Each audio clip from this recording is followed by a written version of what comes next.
¿Pueden, por favor, ir sacando las respuestas de micosis, que es lo que vamos a hacer ahora?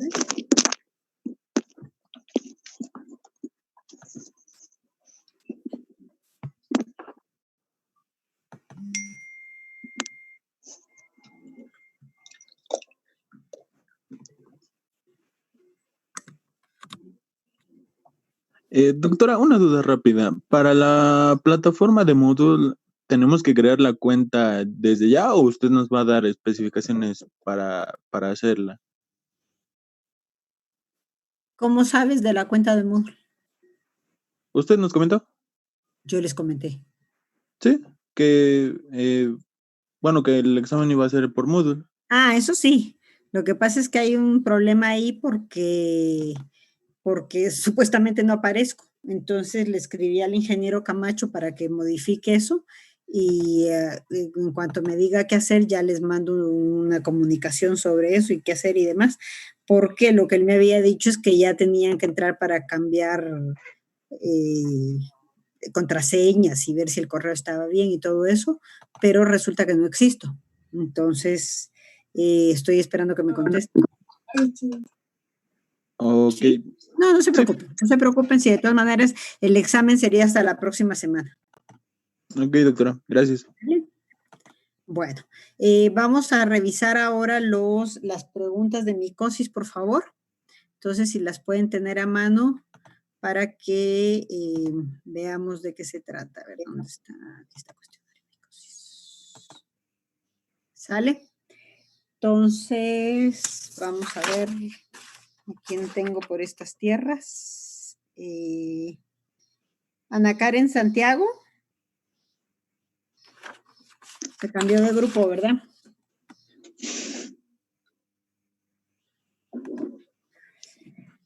Bueno, entonces, vamos a ver. Ericberto Bernal.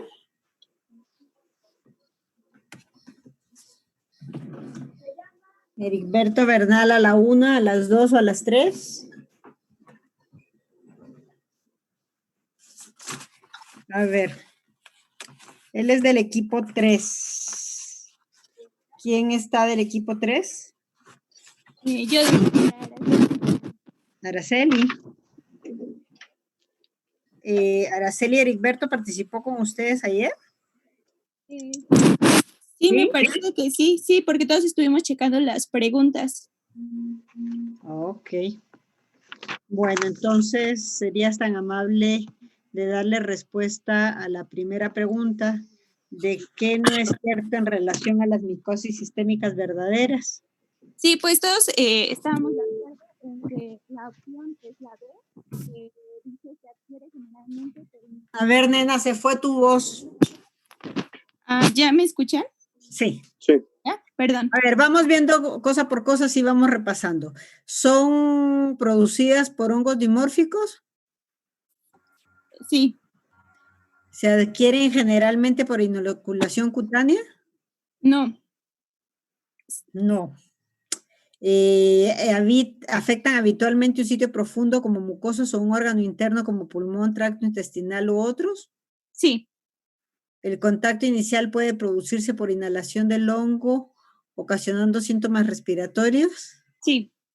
Y las manifestaciones pueden variar en el estado, dependiendo del estado inmunológico. Sí.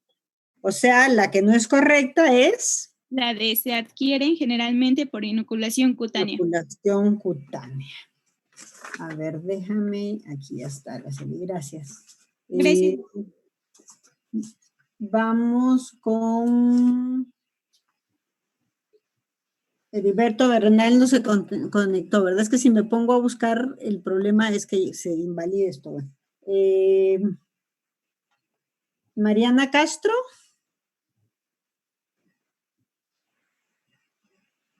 Aquí estoy, doctora.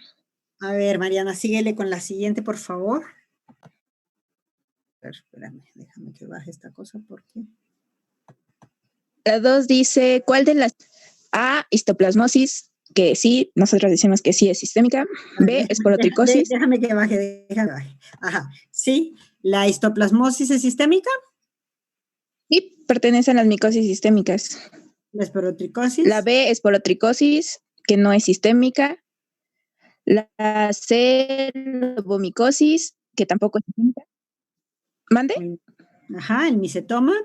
El micetoma, que es producido por eumicetoma, que tampoco pertenece a...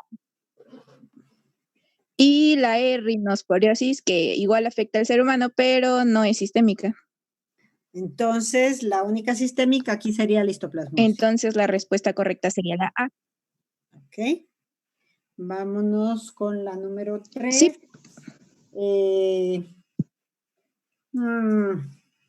Daniel López, ¿está? Sí, doctora, aquí estoy. A ver, Daniel, cuéntame qué contestó tu equipo para cuál no es un oportunista. Respondimos la opción C, la esporotricosis. La esporotricosis. Sí. O sea, la candidiasis sí es oportunista. Sí, porque pues es parte de la flora y es oportunista bajo un sistema Los inmune. criptococos No. no son oportunistas. Sí son. Pues, sí. Pregúntale a una persona con VIH si no es oportunista. La esporotricosis, entonces. Sí. Pusimos ¿Sí? la opción C. Ok. ¿Y la cigomicosis? Sí, son oportunistas también. Que son oportunistas, y las pergilos también. Ok. Sí. Me salté la 3 porque esa es como pegarle un borracho la pregunta, ¿verdad? ¿Las sistémicas afectan a personas con inmunosupresión? Para todos. Sí, doctora. Pues sí, ¿no? Entonces esa es como solo para reafirmar cosas, ¿no? A ver, vamos a seguir con Michelle Cuautle. A ver, Michelle, la 5, por favor.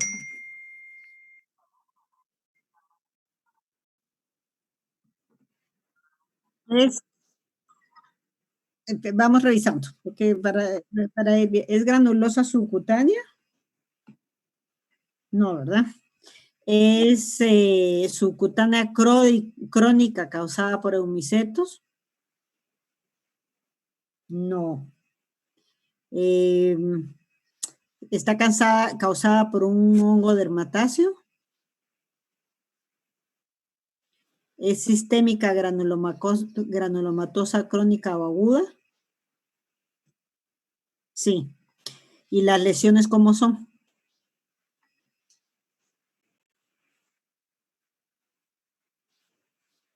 No te preocupes, el perrito está contestando.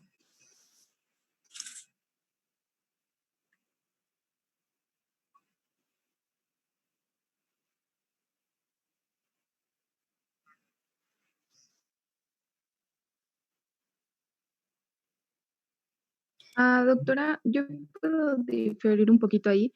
Sí, Cari. Que bueno, por ejemplo, no, yo leí ayer en el Harrison y en un libro de Mico, pero no recuerdo cuál fue, que sí hay lesiones nodulares, verrucosas o vegetantes, pero en lugar de caloideas son ay, se me fue la palabra en este momento.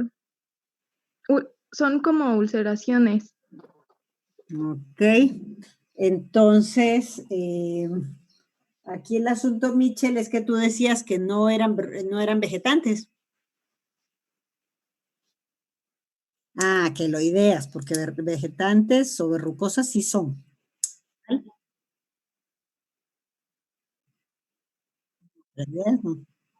Ok, perfecto. Vámonos a la pregunta 6. Luis Díaz Olivares.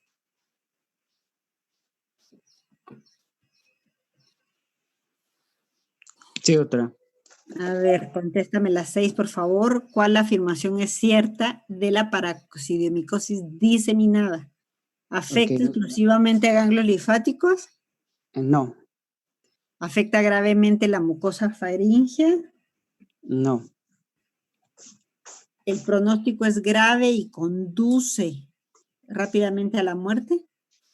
Esa fue la respuesta que eligió el equipo, doctora. ¿Por qué no tiene compromiso suprarrenal? Sí, también. Entonces, usualmente presenta síntomas subclínicos. No, usualmente no. Entonces, tenemos idea ahí según lo que tú me dices. ¿Los demás pueden intervenir, por favor? Doctora, ¿puedo participar? Sí, claro. Bueno, yo leí que sí había compromiso suprarrenal, pero no era tan frecuente y por eso también pues en nuestro equipo pusimos la letra C, que era grave y conduce rápidamente a la muerte. Así es, así es. O Así- sea, aquí lo que hay que ver es que estamos hablando de una para diseminada, ¿sí? Porque lesiones en la mucosa faríngea, por ejemplo, hay, pero no es la afectación grave. El compromiso renal, suprarrenal está presente, pero no es el más frecuente. Y cuando está diseminada, pues no es cierto que sea su clínica, ¿sí? Sí, doctora. Ok. Bueno, vámonos a las 7. A ver, la número 7 le vamos a pedir a Verónica Galindo. ¿Estás? Sí, doctora. A ver, entonces, ¿qué no es cierto en relación a la histoplasmosis? La infección puede ser asintomática, primaria, pulmonar, cutánea, aguda o crónica. Sí, sí puede ser. Se inicia generalmente a nivel pulmonar. Sí, también. Se adquiere por inhalación de las microconidias. Sí. Está causada por histoplasma capsulatum. Ajá, un hongo dimorfo. Entonces, ¿la infección es granulomatosa subcutánea? No. ¿Cómo es la infección a nivel de piel?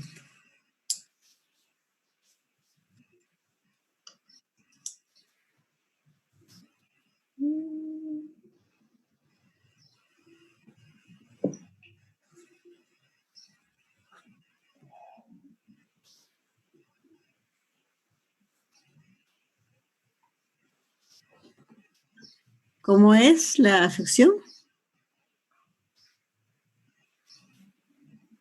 ¿Alguien quiere contestar? ¿Puedo participar? Doctora, Sí, claro, Fernanda.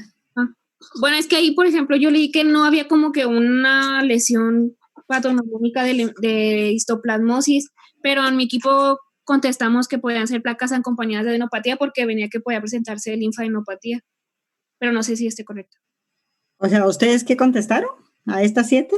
Que sería placas acompañadas de adenopatía porque venía que se presentaba linfadenopatía, pero viene también que no hay una lesión especial o específica, o sea, puede ser cualquier forma, entonces ahí no. No, pero a ver, en esta pregunta no hay esa respuesta. Ah, sí, para no confundir, pero como es, de que es una enfermedad reumatosa cutánea, sí sería, ¿no? O sea, esa es la que no es cierta. Ajá. No, es correcto que no es la No, respuesta. doctora, ¿puedo Está contestar? correcto. La pregunta fue qué tipo de lesión es la que encuentran a nivel cutáneo. Sí, Tulio, dime. Soy doctora. Ricardo. A ver, el Tulio pidió la palabra, por favor. Ok, sí. Pues yo busqué y es que era una infección granulomatosa sistémica, no subcutánea. Ok, exactamente. Ok. Perfecto, Tulio. A ver, espérenme tantito, a ver con quién sigo aquí. Aranza Gómez.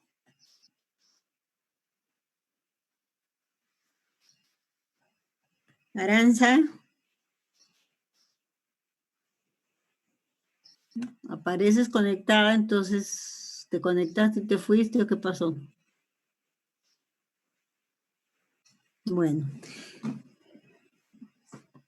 Le avisan a Aranza que estaba conectada fallidamente, por favor. Del equipo 5, ¿quién más hay?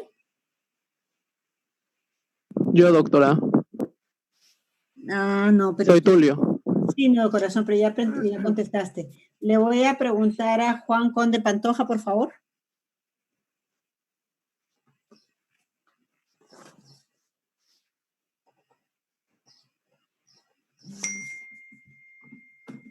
Repito, Juan Conde Pantoja.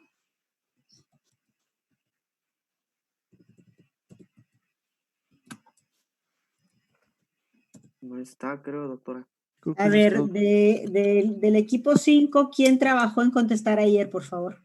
Ah, sí, fue Vianey, Mijail, Tulio y mi compañera Ceci y mi compañera que había mencionado, pero no sirve su micrófono, creo. A ver, entonces vamos a preguntarle a Ana Cecilia González la respuesta a esta pregunta, por favor.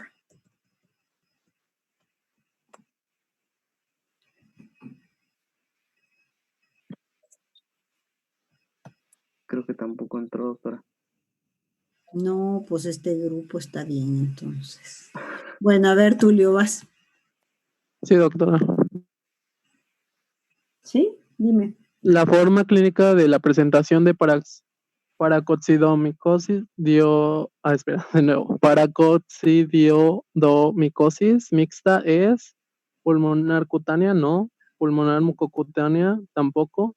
Pulmonar mucocutánea linfática, ahí teníamos una duda porque en el Bonifaz decía que se podía dar pulmonar cutánea linfática, pero en un artículo encontramos que era mucocutánea linfática y visceral.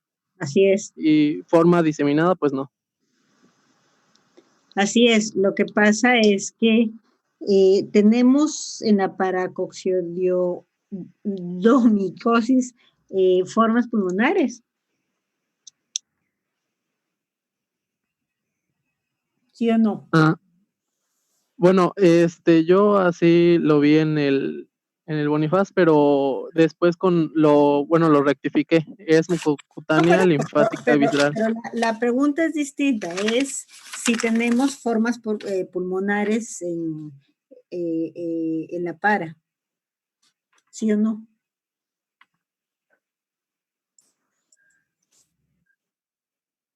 Sí, pero muy poco. Está bien, pero hay. ¿Y hay involucramiento linfático? Sí.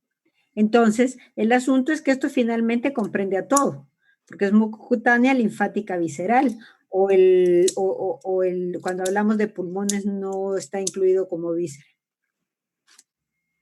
Sí, está bien mucocutánea porque pues involucra más cosas. Claro, ese es el punto. ¿Sí?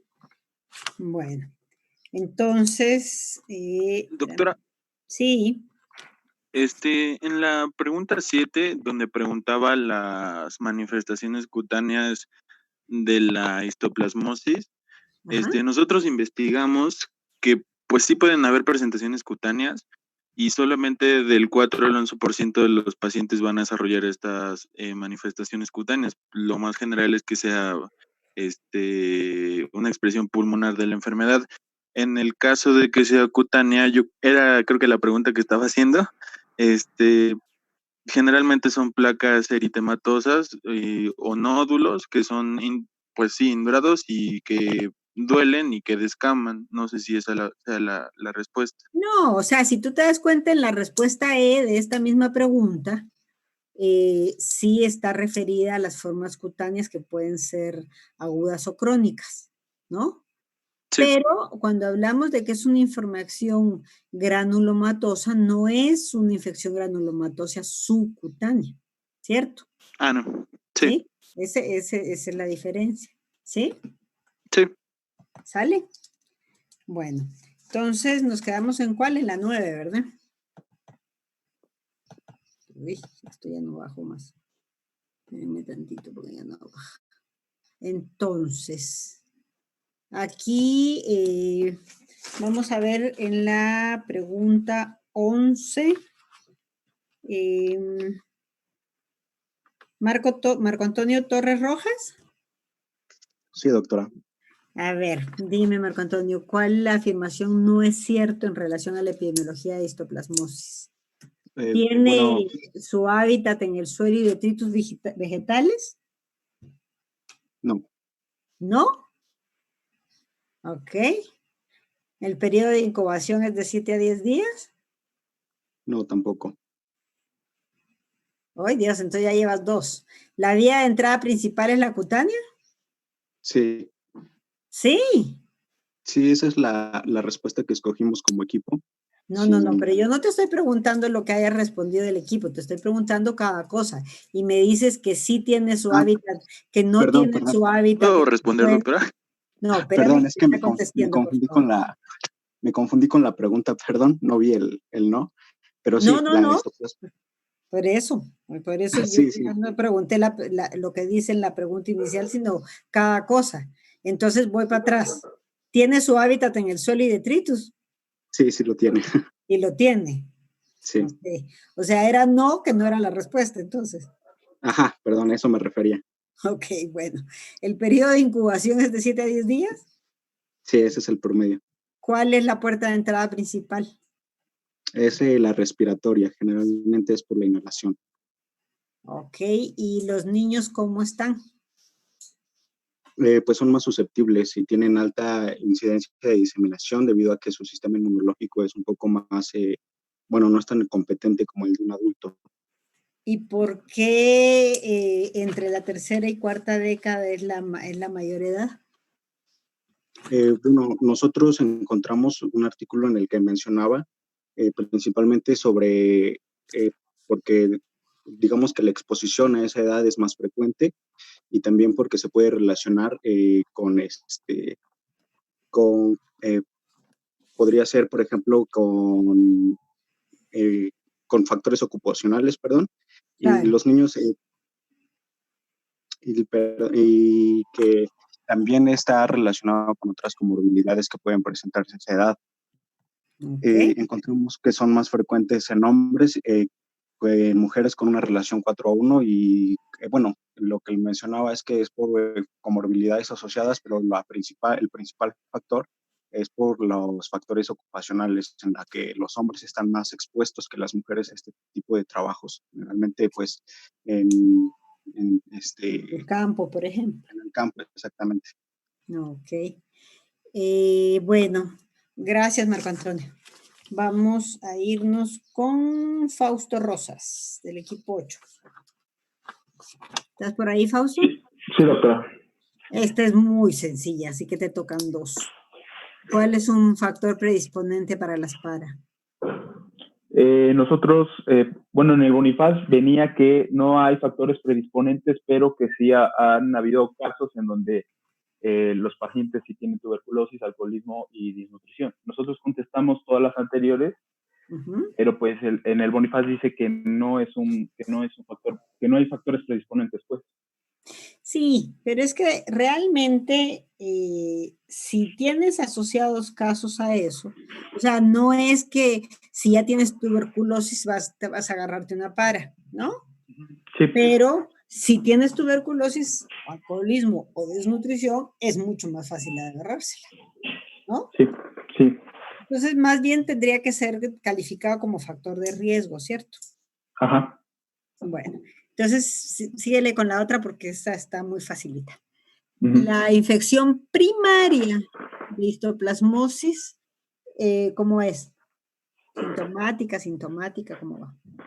Pues mencionan las referencias que normalmente suele ser asintomática y que en muy pocos casos sí es sintomática, pero frecuentemente pues el sitio es pulmonar, pero en la mayoría de los casos se suele ser asintomática y ya hasta después se manifiesta, o ya cuando se establece la cronicidad.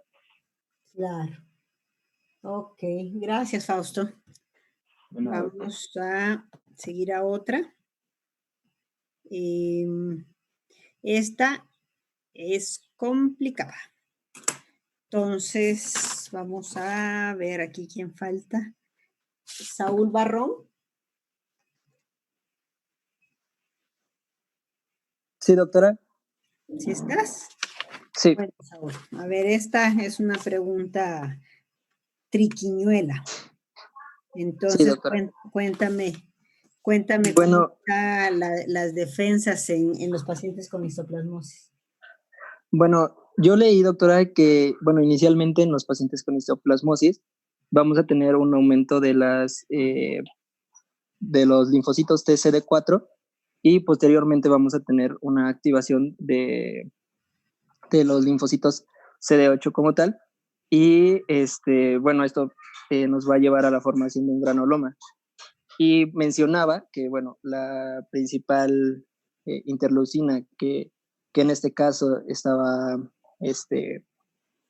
como activada era la interleucina 12 y el factor de necrosis tumoral alfa. Entonces, a ver, voy a ver la pregunta, ¿dónde está? Aquí está enfrente. ¿No lo están viendo? Sí. Sí.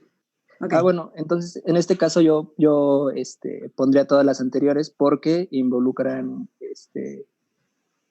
pues involucran prácticamente todas. Sí, lo que pasa es que les digo que esta es una pregunta que realmente está mal formulada, porque si bien interviene todas las intervenciones, no tienen el mismo nivel, porque como tú bien señalas, lo primero que hay que valorar aquí es el papel de los linfocitos y de los macrófagos, ¿no? Sí. Entonces, si bien las natural killers intervienen, lo cierto es que no es lo más importante, porque a nivel de los receptores no son las que van a estar actuando inicialmente, y las citocinas implicadas, como bien decías, es en primer lugar la interleucina 12 y en segundo lugar el interferón, pero no el interferón no el interferón gamma, ¿no? Sino el factor de necrosis tumoral alfa. Es el primero que entra a actuar aquí. Entonces, pues sí, puedes tener más interleucinas, pero lo cierto es que aquí lo que invalida la pregunta D es la IL-2, ¿cierto? Sí, entonces ahí no quedaría. ¿Sí? Entonces, por eso sí creo que está más alta. Ahora, aquí hay varias cosas que sí habría que aclarar porque sí son importantes. Primero, que todos estos mecanismos van a facilitar la captación por los fagocitos, produciendo las sustancias que van a intervenir en la quimiotaxis de los macrófagos. El asunto es que no tenemos perfectamente conocido el mecanismo de resistencia a las acciones destructivas de los macrófagos. Entonces, aquí lo que se ha hipotetizado es que hay algunos fingolípidos en la pared celular que pueden interferir con la respuesta de los macrófagos, sobre todo a nivel oxidativo. Entonces, ¿por qué será esto? Porque hay elección del macrófago como principal célula en la que se va a alojar la levadura, y por eso el papel de los macrófagos es clave para saber si hay eliminación, si hay supervivencia o si se disemina, ¿sale? Entonces, aquí es muy importante la respuesta que vaya a darse por esto, porque ahí es en donde los factores de inmunosupresión que estén asociados pues van a tener un papel más que importante, porque ante la presencia de los honguitos estos, el organismo va a desarrollar inmunidad específica de tipo celular que va a determinar la formación de los granulomas para hacer el control de la infección si es que se producen. Entonces, el problema es que los hongos que persisten en estado latente, pues se pueden reactivar más adelante, y al activarse va a haber un deterioro claro del sistema celular de respuesta, ¿sí? Entonces, por eso es que esta es una pregunta importante, porque varía un poco, digamos, a la respuesta que vamos a tener. ¿Quieres agregar algo más? Bueno, es que creo, ya lo mencionó usted, que tendría que ver primero los macrófagos alveolares y el estado inmunológico del paciente, porque para la formación de los granulomas significa que pues quedó contenida la infección, a menos de que estos se rompan. Claro. Entonces, pues creo que sería lo único que tendría que agregarle. Bueno, Saúl, gracias. A ver, nos va a dar tiempo para 2 preguntitas más. A ver, espere. Doctora, ¿sí? me quedé con... Sí, dime, Rafael. Sí, lo que pasa es que yo estaba investigando esa misma pregunta. En el Mandel menciona que el efecto de la interleucina 2 está mediada por la inducción del interferón gamma. Entonces, inicialmente se dice que el factor de necrosis tumoral es el más importante en la defensa del huésped en la inmunidad adaptativa. Pero en segundo lugar estaría siendo la interferón gamma. Sí, lo que pasa es que la acción del interferón gamma realmente no es por él, sino es precisamente para la expresión de la interleucina 12. Exactamente. ¿Sí? Sí. Ok. A ver, ¿en qué pregunta vamos? 14, vamos a la 15 entonces. A ver, ¿quién por aquí? Ricardo Villafuerte. Sí, doctora. A ver, En la Ricardo. 15. Sí, por favor. A Ajá, ver, pusimos ¿qué erupción tienes ahí? pusimos la D porque es pulmonar aguda, entonces debíamos de hacer la diferencia porque hay varios tipos de manifestaciones cutáneas. Puede ser en la pulmonar aguda, que son esos 3 eritemas, que es el tóxico, multiforme o nodoso. Si en caso de que se diseminara hacia piel, ahora las lesiones van a ser moluscoides. Y en caso de que fuera en piel principalmente, o sea, que fuera piel primaria, sería chancriforme. Por lo tanto, serían todas las anteriores. Claro, pueden acompañarse cualquiera de esos, ¿sí? Ahora, cuéntame una cosa. ¿Cómo harías para identificar eritema tóxico? Porque esto es lo teórico, que hay eritemas nodoso, multiforme y tóxico. ¿Cómo haces para diferenciar uno de otro? Pues podría ser por el patrón, bueno, por el patrón que tiene bueno, lo que me acuerdo del eritema tóxico es de que era muy común en recién nacidos, que fue lo que vi en Derma. Y que era por el patrón que tenía. O sea, cada tipo de eritema tenía distinto patrón. A ver, los demás pueden ayudarlo, por favor. ¿Cómo hacen para decir, bueno, este es multiforme, este es nodoso? Bueno, yo recuerdo también que en dermatología nos mencionaron que en el eritema multiforme toma su nombre porque podemos ver múltiples formas de lesiones. Que pueden ser escamosas, que pueden ser nodosas, pero no están, digamos que todas presentan diferentes fases de desarrollo, un poquito parecido a lo que se presenta en la varicela, en la que recordamos que tenemos el cuadro que se le llama encelo estrellado, porque, bueno, hay muchos tipos de lesiones. Y en el eritema nodoso nada más se presentan nódulos cutáneos o subcutáneos que se pueden diferenciar con la palpación. Sin embargo, no es común que encontremos máculas. Y en el eritema tóxico, como decía mi compañero, pues es más común en los neonatos, pero bueno, se puede diferenciar también un poquito por los síntomas sistémicos que pueden aparecer, como puede ser fiebre, pero también es por las múltiples máculas que se pueden presentar. Ajá, y que bueno, en el tóxico, nada más para añadirle un poco, se caracteriza por las pústulas. Tiene pústulas principalmente y se va evolucionando y se ve la base de la lesión se ve de tipo eritematoso, con O pústulas. sea, por eso es eritema, ¿no? Ajá. O sea, podemos tener eritema, podemos tener máculas, podemos tener pústulas, podemos tener nodos, podemos tener descamación, ¿sí? No todos han llevado derma, ¿verdad? No. ¿O sí? No. ¿Verdad? Bueno, entonces aquí es simplemente el saber que todas estas tipos de lesiones se pueden presentar. Entonces, el asunto es que están acompañando al problema pulmonar. O sea, pasa directamente por inhalación y después se desarrolla todo esto, ¿sí? Entonces, ahí les quería hacer una pregunta a todos. ¿Cuál es la diferencia entre diseminado y sistémico? Porque hablamos de micosis sistémica y hablamos de micosis diseminada. Entonces, ¿cuál será la diferencia conceptualmente hablando?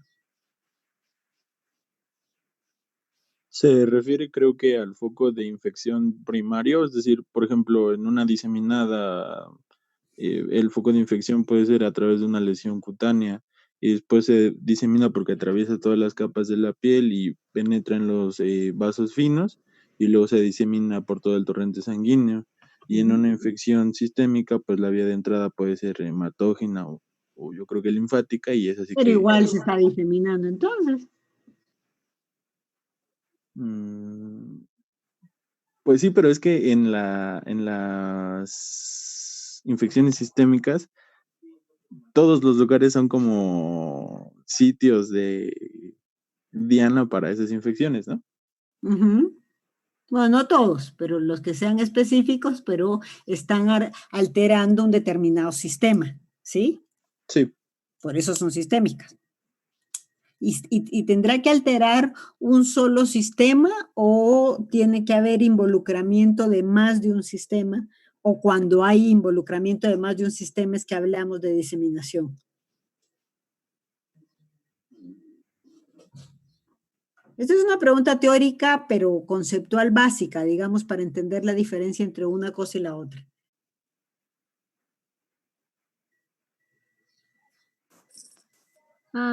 Yo creo que, bueno, yo lo Sí, entiendo yo no como mal si recuerdo, doctora, diseminación hablaba fuera... más o A menos ver, de la... Miguel, démosle la palabra a Fernanda y ya te dejo a ti, Mijail. Ajá. Yo creo, bueno, yo lo entiendo como si diseminación fuera la vía o la Sí. forma en que lo hace, y cuando es sistémico ya es cuando se localiza en un órgano o en varios órganos. Lo entiendo de esa manera. Ok, entonces vamos a hablar de diseminada cuando haya más de un sistema involucrado. ¿Estás de acuerdo, Mijail, o querías decir otra cosa? Sí, es lo que iba a decir, como estamos hablando básicamente de topografía, lo diseminado es mayor a 2 segmentos y lo sistémico es alrededor del 75% de la superficie corporal, bueno, del 75 al 90% de la superficie. De la Bueno, es lo que superficie yo corporal. recuerdo. Ujú.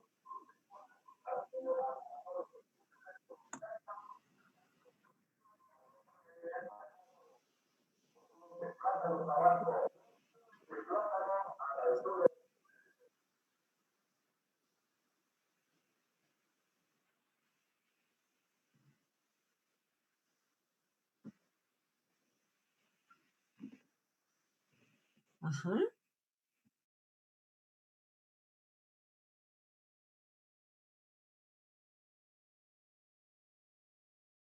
Ok, porque la diseminación además a partir del involucramiento de por donde entre es que va a ir progresivamente diseminándose, ¿cierto? Cierto, cierto. Ok. Bueno, híjole, a ver, no, ya no queda para ya no queda más que un minuto. Bueno, vamos a parar acá entonces y el día de mañana vamos a ver pie diabético, pero esto lo van a trabajar ustedes, yo les voy a mandar y van a hacerse su autoevaluación. Esto no es para que me lo manden a mí,